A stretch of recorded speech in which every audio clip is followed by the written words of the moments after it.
গোশ ডাললাম,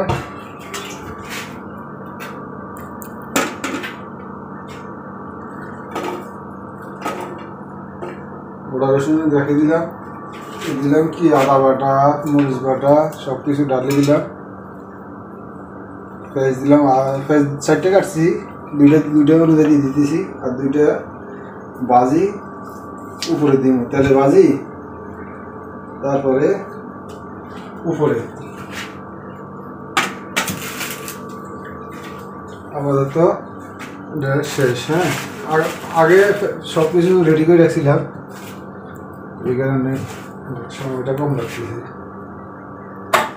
প্রথমে দিলাম হলুদের গুঁড়ি, এটা ফান কোম্পানির হলুদ 1 নম্বরটা, দিলাম ফান কোম্পানির মিক্সার, ফান কোম্পানির মিক্সার, এখানে সব কিছু আছে, হলুদ, মরিচ, লং, এলাচি, তারপরে দিলাম ফান কোম্পানির লাল মরিচ, মানে শুকনো মরিচ আর কি,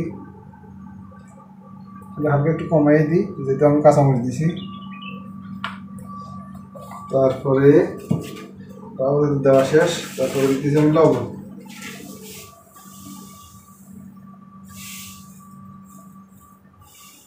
লবণ একটু বাড়াই দিই যেহেতু এটা সাইড দিব। তারপরে দিয়েছি তেল, 1 2 3,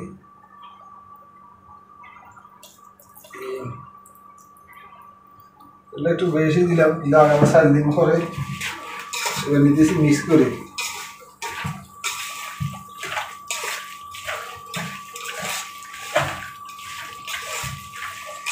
রসটা পুরো মিক্স করে নিতেছি, তারপরে এলাচ গুঁড়া টোড়া এটা খোলো তো, এটা খুব দেবেন,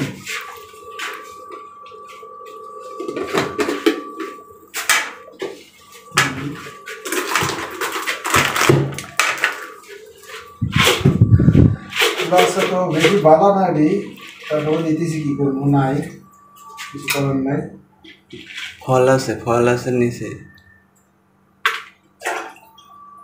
তারপরে পাতা নাই, পাতা শেষ, এলাচি এটা মার্কা মানে নাই, আমার মানে বন্ধু বলতে কি মানে এক লগে থাকে, আমি উঠে থাকি নিচে থাকে কি রুমের পার্টনার, তো পাতা আনছে, এই পাতা এবার আমি বলছিলাম সব কিছু কিনে এনে, বলতে না আমার কাছে পাতা আছে, পাতা আছে এর কাছে। আপাতত এখানে শেষ, ফল আছে এটা পরে দিব। আপাতত এখানে দিছি কিছু এলাচি দিই, এলাচি খুঁজতে এটার ভিতরে খুঁজতে দূরবীন দিই, পরে খুঁজি কিছু দিব নাই আর কি, পরে কিছু খুঁজি দিব আর কি। আবার চেষ্টা করো।